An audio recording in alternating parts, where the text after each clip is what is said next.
Hello everyone, मैं आसिफ स्वागत करता हूं आप सभी का अजय साहू ऑनलाइन क्लासेस में। आज मैं ACF एंड फॉरेस्ट रेंजर 2020 के पेपर 2 का पार्ट 7 वानिकी या फॉरेस्ट्री आपके सामने लेके आया हूं। बहुत लोगों की डिमांड थी कि एक फॉरेस्ट्री की भी डेमो लेके आया जाए, तो वही डेमो लेके आया हूं। डेमो से ज़्यादा ये सिलेबस का मतलब समरी है कि ये क्या सिलेबस में दिया हुआ है, और थोड़ा स्टैटिस्टिकल डाटा है कि कितना क्षेत्र है जंगलों का भारत में और कुछ कुछ चीज़ें।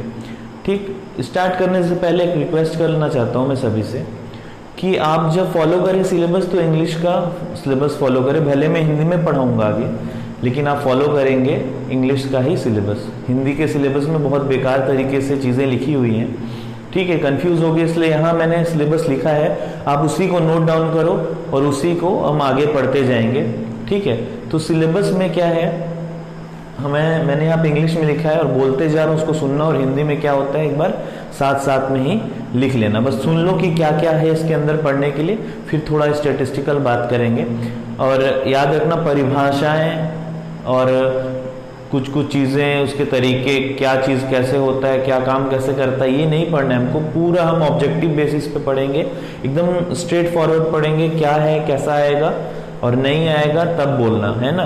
100% वादा करता हूँ कि ऐसा पढ़ाऊँगा कि आपको फंसेगा ही फंसेगा एग्जाम में, तो निश्चिंत रहें। देख लेते हैं सिलेबस में क्या दिया है। सिलेबस में सबसे पहले सिल्वीकल्चर दिया है। ठीक है, सिल्वीकल्चर का मतलब क्या होता है, वन संवर्धन। क्या संवर्धन का मतलब होता है कल्टीवेशन या प्रबंधन, या एक तरीके से बोल दो उगाना।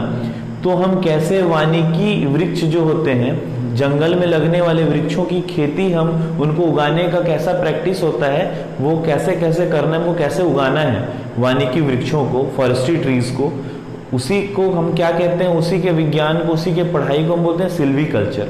ठीक, तो सिल्वीकल्चर यानी कि वन संवर्धन में हमको 3 चीज पढ़नी है, उसकी प्रणाली पढ़नी है, सामान्य सिल्वीकल्चर पढ़नी है, फिर क्या क्या प्रणालियां होती हैं सिल्वीकल्चर की, और फिर सिल्वीकल्चर के अंदर हम 2 इंपॉर्टेंट चीज देखेंगे। हिंदी में आपका लिखा है सदाबहार वृक्ष, जिसको गलत लिखा हुआ है, वो मैंग्रोव एक्चुअली में। ठीक है, मैंग्रोव वृक्ष के बारे में हमको पढ़ना है, उसको कैसे उगाया जाए, और एक देखना है हमको ठंडा वन, कोल्ड फॉरेस्ट के बारे में। तो वो सारी चीजें हम उसमें देखेंगे।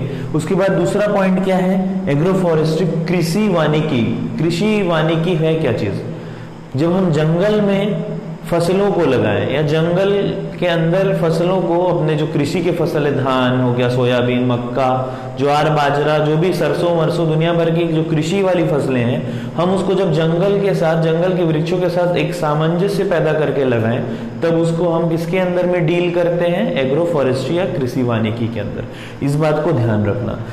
ठीक है, इसको हम पढ़ेंगे एग्रो फॉरेस्ट्री, इन सारी चीजों को, कि कैसे हम वृक्षों के साथ, वन के वृक्षों, नॉर्मल वृक्ष नहीं, वन के वृक्षों के साथ हम कैसे फसलें लगाएंगे, वो हम एग्रो फॉरेस्ट्री के अंदर देखते हैं। साथ ही साथ उसके आगे हम पढ़ेंगे सोशल फॉरेस्ट्री। मान लो एक गांव है, ठीक है, गांव के लोग पूरा समाज कहलाएंगे, मतलब सोशल लाइफ हो गया वहां का।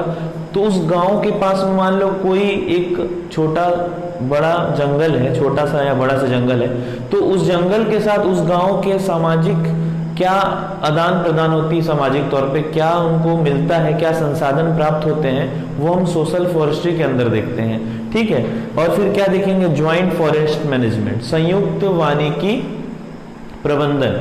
इसके अंदर बहुत इंपॉर्टेंट टॉपिक है, ये अलग से हम पढ़ेंगे, आगे बताऊंगा क्या है। फिर इसमें ट्राइबोलॉजी नाम का एक चीज है, जनजाति शास्त्र बोल सकते हैं इसको, या जनजाति विज्ञान भी आप बोल सकते हैं। इसमें हम देखेंगे कि विभिन्न जंगलों में कौन कौन सी जनजातियां रहती हैं, खासतौर पे छत्तीसगढ़ में। ठीक, फिर फॉरेस्ट सॉइल, आपके वन में कौन सी मृदा है, और फिर उस वन की मृदा का कैसे हमको संरक्षण करना है, सॉइल कंजर्वेशन उसी वन के मृदा का कैसे करना है। फिर देखो एक चीज होता है वाटरशेड। वाटरशेड मतलब जल ग्रहण क्षेत्र। अब देखो जल ग्रहण क्या होता है, मान लो एक पर्टिकुलर एरिया है, मान लो एक पर्टिकुलर एरिया है ना। अब उस एरिया में जो भी पानी, जो बरसात हो रही है, सब तरफ से जो बारिश आ रही है या पानी आ रही है, वो अलग अलग धारा से आके एक मुख्य धारा में मिलती है, और वो फिर एक मुख्य धारा जाके किसी नदी, किसी नाले या बहुत बड़े समुद्र में जाके मिलेगी। मतलब सारा पानी इकट्ठा होके एक सिंगल चीज से, मतलब सिंगल धारा से होके मेन समुद्र तक जाएगा। उस पूरे क्षेत्र को, पूरा पानी जिस क्षेत्र में इकट्ठा हो रहा है उस क्षेत्र को वाटरशेड या जल ग्रहण क्षेत्र बोलते हैं। उसी का जो प्रबंधन है इसके अंदर थोड़ा देखेंगे। इन्वायरमेंट, सॉइल साइंस जो आपका मृदा विज्ञान है उसमें भी है ये, तो वहां अगर मैं पढ़ा दूं तो फिर इसमें पढ़ाने का कोई मतलब नहीं है, ठीक है, दोनों कॉमन है। इन्वायरमेंट कंजर्वेशन, ठीक है, पर्यावरण का संरक्षण कैसे करना है तो वो इन्वायरमेंट में भी है, ठीक है, मैम पढ़ाएंगी, उसको आप देखना, अगर वहां नहीं समझ में आएगा तो मैं भी इधर समझा ही दूंगा। फिर उसके आगे जंगल में कैसी जैव विविधता है, मतलब कितने सारे पेड़ पौधे हैं, कितने अलग अलग किस्म के वन्य जीव हैं, जीव जंतु, उनके बीच में क्या रिलेशन है, इसको हम पढ़ेंगे बायोडाइवर्सिटी में। और फिर देखो ट्री इंप्रूवमेंट लिखा है मैंने, ठीक है, ट्री इंप्रूवमेंट लिखा है मतलब वृक्ष सुधार। वृक्ष सुधार, हम जंगली वृक्षों में कैसे अच्छा गुण ला सकते हैं, उसका सुधार कैसे करेंगे, और उसमें कुछ तकनीकें पढ़ेंगे, फ्यू टेक्नोलॉजीज पढ़ेंगे जिससे कि हम ट्री इंप्रूवमेंट या वृक्ष सुधार कर सकते हैं। ठीक, आगे देखो क्या है, फॉरेस्ट मैनेजमेंट। हम जंगल का प्रबंधन कैसे करेंगे, वन का प्रबंधन कैसे करेंगे, किन किन सिस्टम से करेंगे, वही हमको वन का प्रबंधन और वन प्रबंधन की प्रणालियां यानी कि सिस्टम पढ़ना है। अब देखो वर्किंग प्लान, वर्किंग प्लान उसी समय बताऊंगा, अभी समझ नहीं पाओगे तुम। अब देखो यहाँ क्या लिखा है मैंने, वर्किंग प्लान छोड़ दो तुम, ठीक है। वर्किंग प्लान का मतलब क्या होता है, कार्य आयोजना, वो छोड़ो तुम। मेंसुरेशन, ठीक है, जिसको क्षेत्र मिति बोलते हैं, शेप, साइज, लंबाई, चौड़ाई, ठीक है, ये सारी चीजें किसके अंदर आ जाती है, मेंसुरेशन, क्षेत्र मिति बोलते हैं इसको, ठीक। इसको पढ़ना है पेड़ पौधे के हिसाब से, है ना। रिमोट सेंसिंग लिखा है मैंने, सुदूर संवेदना, हम दूर से, आसमान से या फोटो देख के, सैटेलाइट से कैसे किसी जंगल के बारे में जानकारी इकट्ठा, वन के बारे में जानकारी इकट्ठा कर सकते हैं, वो हम देखेंगे रिमोट सेंसिंग से, ठीक। फिर देखो फॉरेस्ट इंजीनियरिंग, वन में कैसे अभियांत्रिकी कार्य किए जाते हैं वो हम फॉरेस्ट इंजीनियरिंग में देखेंगे। वन अभियांत्रिकी, वन में कैसा हम अभियांत्रिकी कार्य करते हैं वो हम फॉरेस्ट इंजीनियरिंग में देखेंगे। उसके बाद देखो फॉरेस्ट इकोलॉजी नाम का एक चीज लिखा है, ठीक है, वन पारिस्थितिकी, ठीक है, उसको भी देखेंगे कैसा अपने आसपास की चीजों से एक वन का कैसा रिलेशन है, कैसा रिश्ता है, वो उसके बारे में हमको पढ़ना है। उसके आगे देखो एथनोबॉटनी लिखा है, जनजातीय वनस्पति, मतलब कि कोई जंगल है वहाँ कोई ना कोई जनजातीय लोग रहते होंगे, ट्राइबल लोग रहते होंगे, है ना, आदिवासी लोग रहते होंगे। वो आदिवासी लोग वहाँ के जंगलों की कौन सी वानस्पतिक चीजों को, वानस्पतियों को, ठीक है, जड़ी बूटियों को यूज करते हैं, उसका क्या नाम लेते हैं, कैसा यूज करते हैं, वो हमको पढ़ना है किसमें, एथनोबॉटनी में, जनजातीय वनस्पति, ठीक। और साथ में हमको देखना है कि वन से हमको क्या क्या संसाधन मिलते हैं, रिसोर्सेज क्या क्या मिलते हैं। उसके बाद देखो फॉरेस्ट इकोनॉमी, हमको क्या अर्थशास्त्रिक रूप से हमको क्या वन से चीजें प्राप्त होती हैं, क्या उस अर्थशास्त्र में क्या रोल है, जीडीपी में क्या रोल है, ठीक है, किसका, वन का कितना अहम योगदान होता है किसी भी देश के, किसी भी राज्य के जीडीपी में, देश की जीडीपी में, राज्य नहीं, देश की जीडीपी में। उसके बाद देखना लास्ट है लेजिस्लेशन, जिसको विधान बोलते हैं, नियम कानून, रूल रेगुलेशन की फॉरेस्ट में कैसे नियम कानून चलेंगे, क्या होने पे क्या किया जाएगा, कोई जंगल का पेड़ काट रहा है, ठीक है, उसको क्या सजा देंगे या क्या फाइन है, क्या पेनल्टी है, वो सब हम इसके लेजिस्लेशन के अंदर पढ़ेंगे। बाकी यही है, ये मेन पॉइंट है, आपको इसको नोट डाउन कर लो, इसी के अंदर में हमको, इसी के थ्रू, इसी के हिसाब से हमको आगे बढ़ना है, ठीक। तो इसको लिख लो पॉज करके, फिर आगे बढ़ते हैं। चलो उसको नोट डाउन कर लिया था, अब देख लेते हैं कि वानिकी क्या है। वानिकी पढ़ रहे हैं ना, वानिकी क्या है, ठीक। तो वानिकी कृषि विज्ञान की एक शाखा है, ठीक है। वानिकी क्या है भाई, कृषि विज्ञान की एक शाखा है। आपको देख लो, पहले ही बता रहा हूं ना आपको, जंगल का क्या परिभाषा है, फॉरेस्ट्री की क्या परिभाषा है, जंगल कितने प्रकार का होता है, जंगल के क्या टाइप हैं। बहुत ज्यादा नहीं पढ़ना, आपको इतना जानना है कि हाँ जंगल में या तो बहुत घना जंगल होगा, या मध्यम घना जंगल होगा, या ओपन एरिया होगा, बहुत दूर दूर में पेड़ लगे होंगे, ठीक है, ऐसा होता है। आपको बहुत ज्यादा नहीं है, एवरग्रीन फॉरेस्ट यहाँ कोई काम नहीं है। एवरग्रीन फॉरेस्ट, डेसिडियस फॉरेस्ट, सदाबहार वन, पतझड़ वन, दुनिया भर का वन पढ़ रहे हो बिना मतलब का, वो नहीं करना है। आप जो पढ़ा रहा हूँ बहुत शांति से खुले दिमाग के साथ पढ़ो। हम पढ़ रहे हैं वानिकी। वानिकी क्या है? कृषि विज्ञान की एक शाखा है, बहुत सिंपल, याद रखना।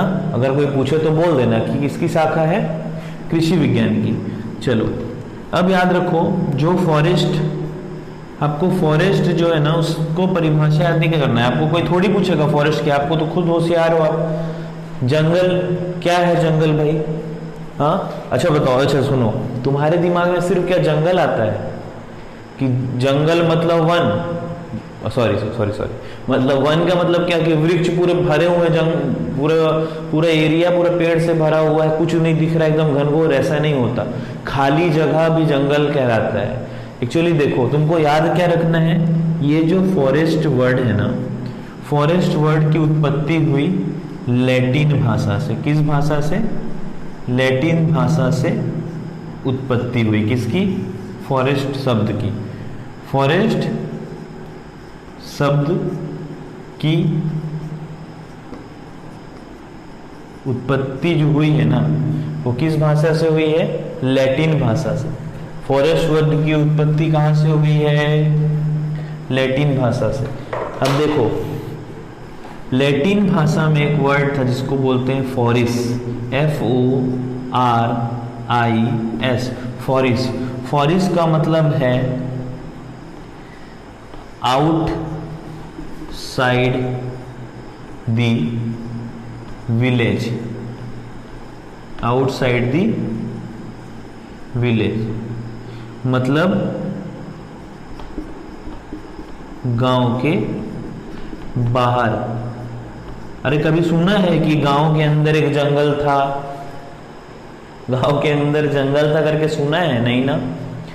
शहर के अंदर एक जंगल था? नहीं ना। गांव से बाहर, शहर से बाहर, जिले से बाहर जंगल, ऐसा होता है जनरली। किसी रिहायशी इलाका जहां लोग रहते हैं उसके अलावा जो क्षेत्र होता है उसको हम जंगल करार देते हैं। बस इतना ही आपको याद रखना है। वो भी कैसे समझ में आ जाता है? क्योंकि फॉरेस्ट किस भाषा से लिया हुआ वर्ड है? लैटिन भाषा से प्राप्त या उत्पत्ति, क्या लैटिन भाषा से ओरिजिनेटेड वर्ड है। फॉरेस्ट भाषा की उत्पत्ति, फॉरेस्ट वर्ड की उत्पत्ति किस भाषा से हुई? लैटिन भाषा से। और लैटिन भाषा के किस वर्ड से? फॉरिस से। फॉरिस का मतलब होता है आउटसाइड द विलेज, या गांव के बाहर। तो जंगल हमेशा गांव के या शहर के बाहर ही होता है, उसके अंदर नहीं होता है, ठीक है। तो बस जंगल से रिलेटेड आपको यही चीज याद रखना है। चलो पॉज करके लिख लो। अच्छा, वानिकी क्या है भाई? वानिकी क्या है? देखो एक लाइन में याद कर लो। वन संपदा के विकास एवं देखभाल का विज्ञान है। क्या है? वन संपदा के विकास एवं देखभाल का विज्ञान क्या है? फॉरेस्ट्री है, ठीक है। या इंग्लिश में लिख लो, the science of planting and taking care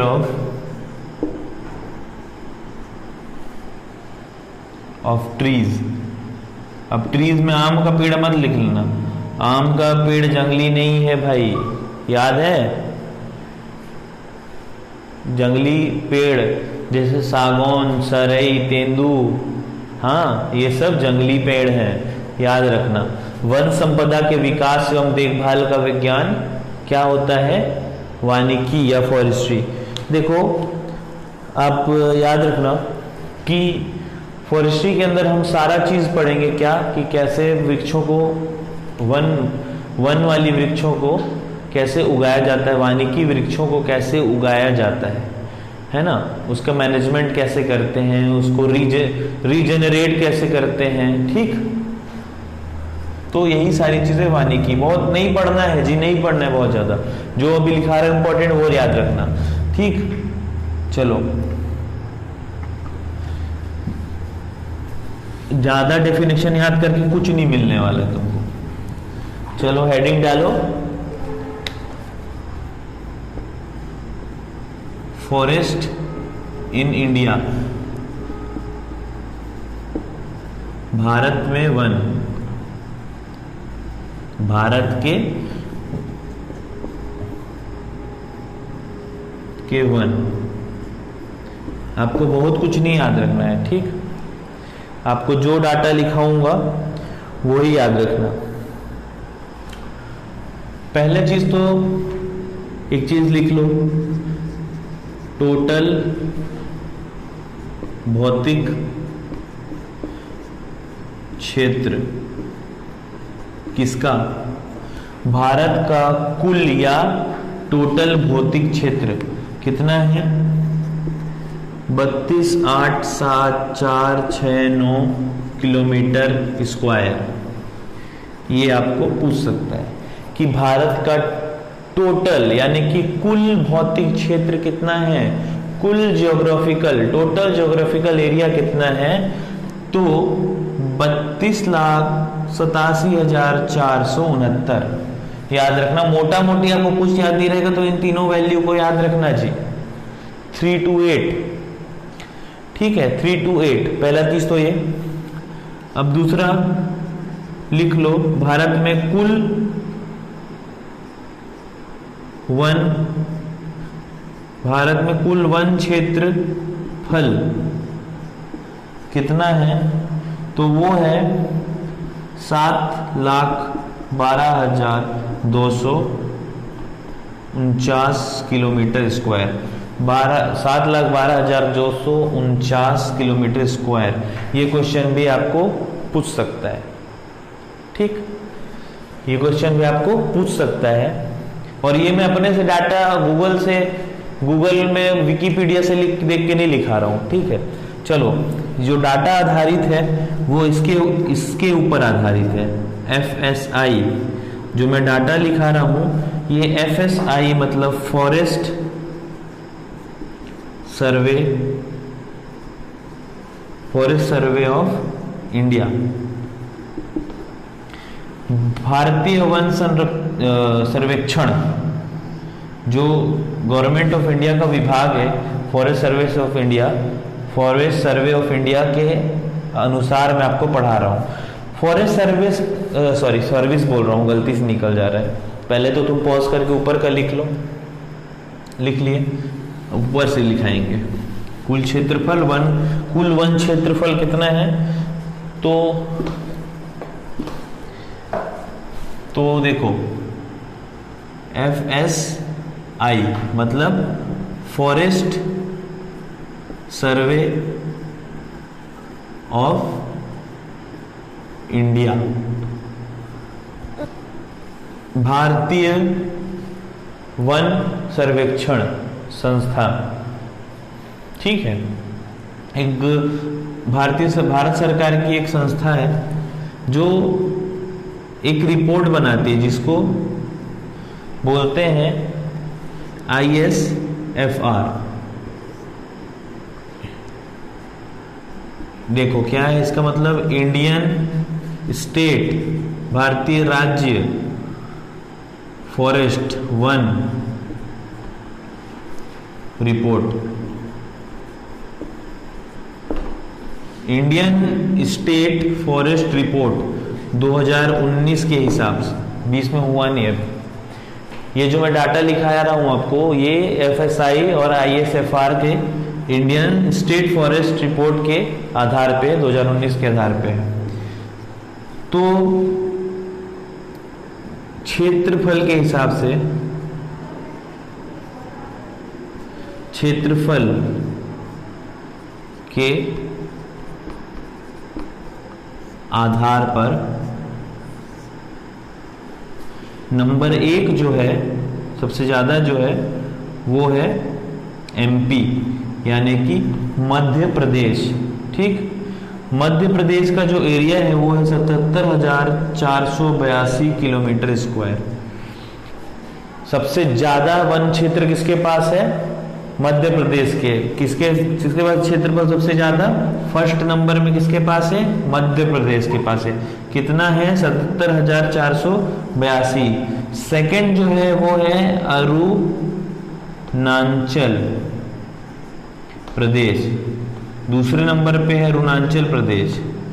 Arunachal Pradesh में कितना है? 66,688 किलोमीटर, सेकंड नंबर में आता है।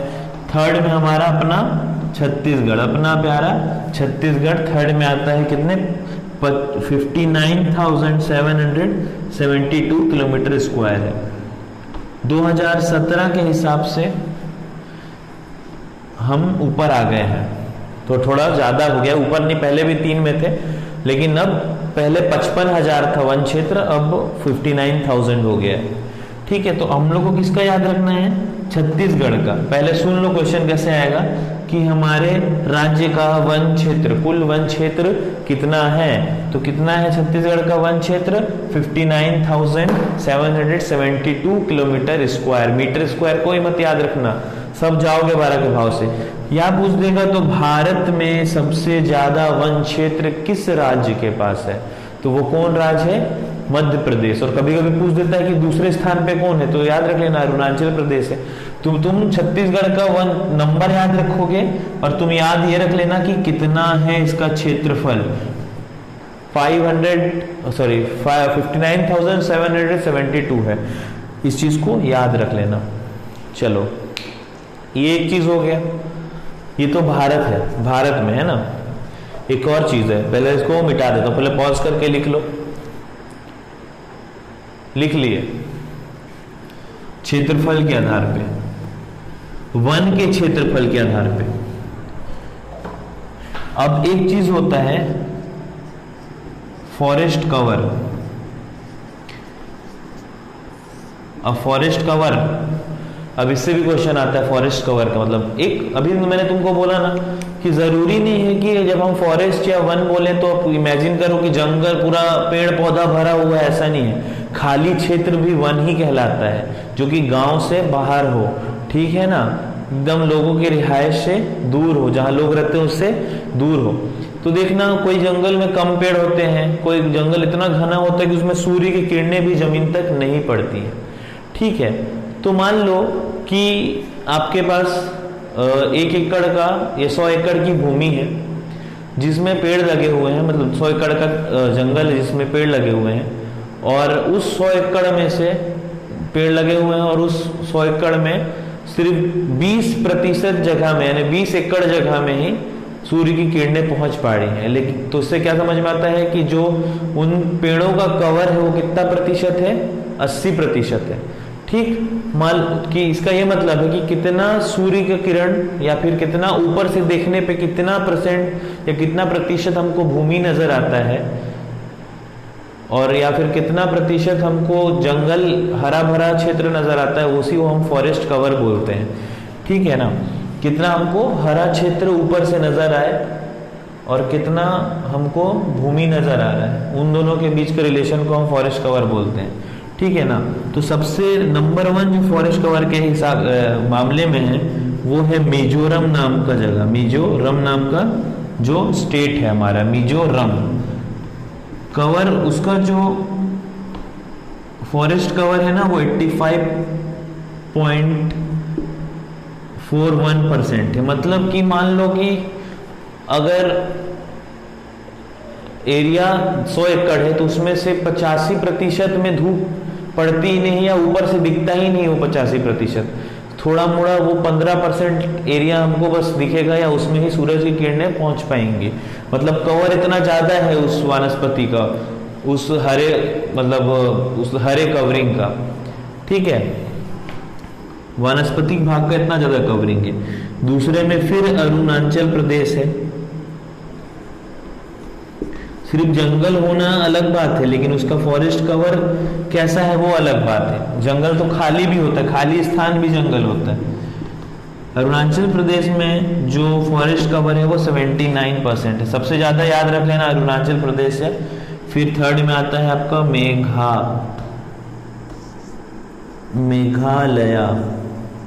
मेघालय का 76.33% है। क्या 76.33। मिजोरम का याद रखना कि सर्वाधिक फॉरेस्ट कवर किसके पास है, तो वो है मिजोरम के पास। पॉज करके लिख लो, लिख लिए? चलो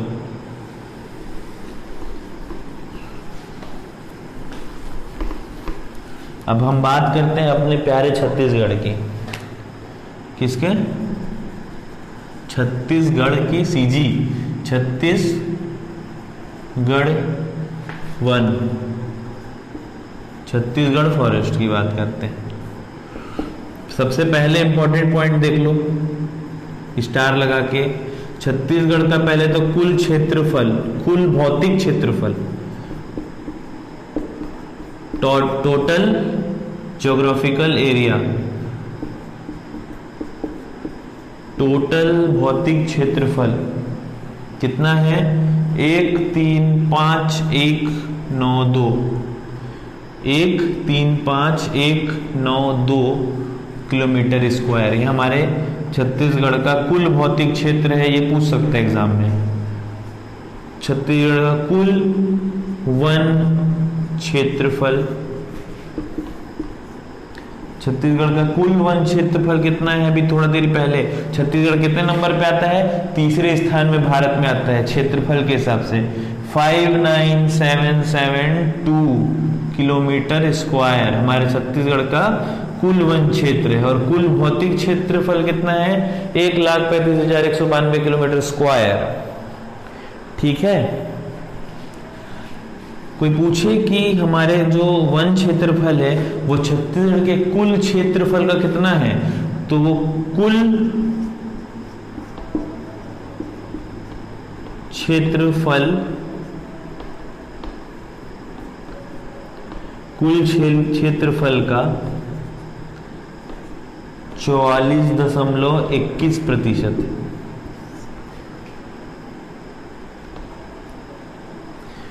जो हमारा वन क्षेत्रफल है वो छत्तीसगढ़ के कुल क्षेत्रफल का 44.21% है। याद रखने वाला चीज है कि हमारा कुल क्षेत्रफल, कुल वन क्षेत्रफल कितने प्रतिशत है? हमारा जो वन क्षेत्र है वो छत्तीसगढ़ के कुल क्षेत्रफल के कितने प्रतिशत है? तो 44.1% है। ठीक हो गया। चलो अब लास्ट चीज लिख लो।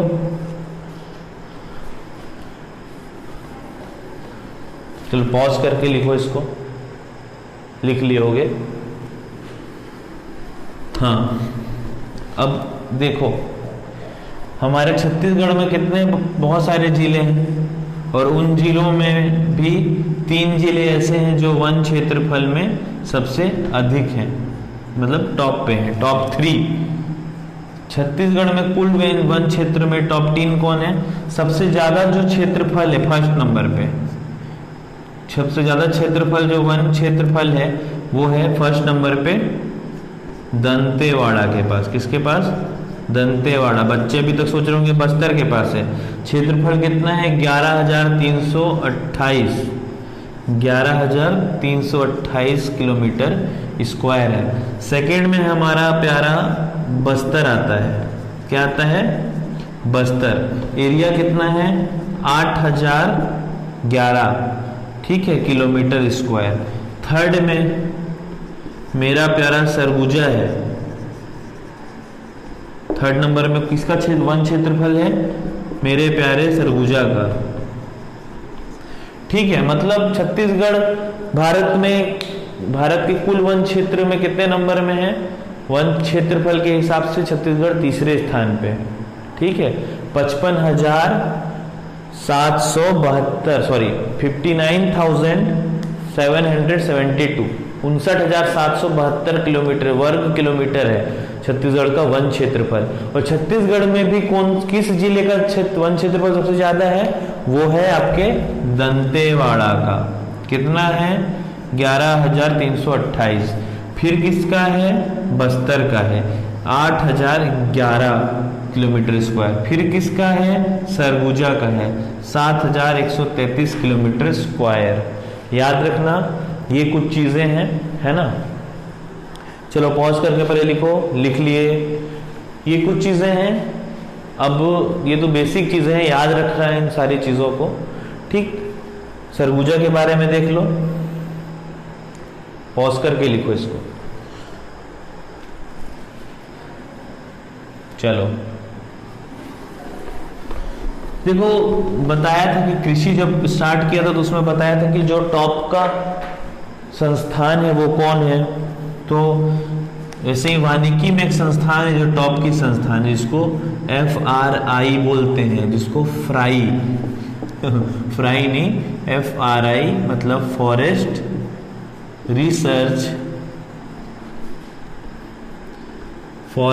रिसर्च इंस्टीट्यूट कहते हैं।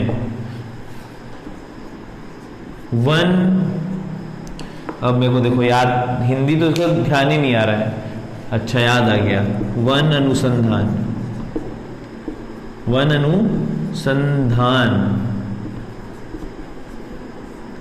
संस्थान। कभी कभी हिंदी भूल जाता हूं भाई, गुस्सा नहीं होना तुम लोग।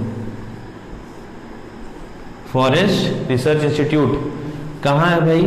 इसका ये है देहरादून में। ये क्वेश्चन पूछ सकता है कि FRI कहाँ है? देहरादून। और देहरादून कहाँ है?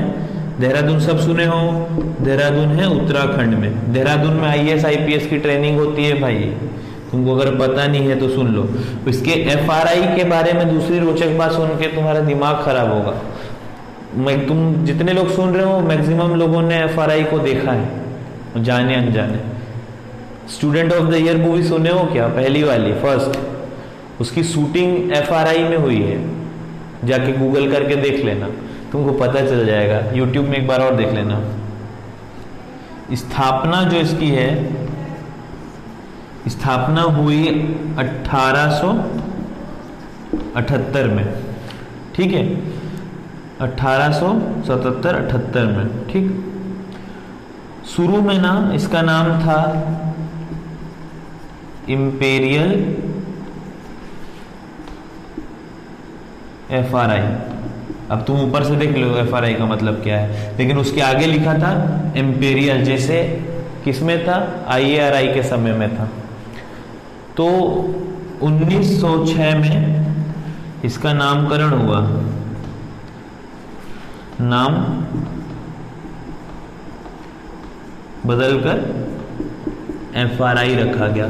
मतलब जब इसकी स्थापना हुई थी, स्थापना के समय क्या नाम था? इंपीरियल फॉरेस्ट रिसर्च इंस्टीट्यूट, और 1906 में नाम बदलकर FRI कर दिया गया, फॉरेस्ट रिसर्च इंस्टीट्यूट कर दिया गया। ये अनुसंधान संस्थान के अलावा सम विश्वविद्यालय, राइटिंग के लिए मत कुछ बोलना, ऐसे ही है, सम विश्वविद्यालय भी है। ये सम विश्वविद्यालय, जिसको डीम्ड यूनिवर्सिटी है। डीम्ड यूनिवर्सिटी तो नहीं है, सुन लो इसका मतलब क्या होता है। डीम्ड यूनिवर्सिटी मतलब यूनिवर्सिटी तो नहीं है, लेकिन यूनिवर्सिटी के बराबर ही है, ठीक। तो यहाँ तक याद रखना। अब मिलेंगे फॉरेस्ट्री के नेक्स्ट क्लास में, तब तक के लिए धन्यवाद। पढ़ते रहो।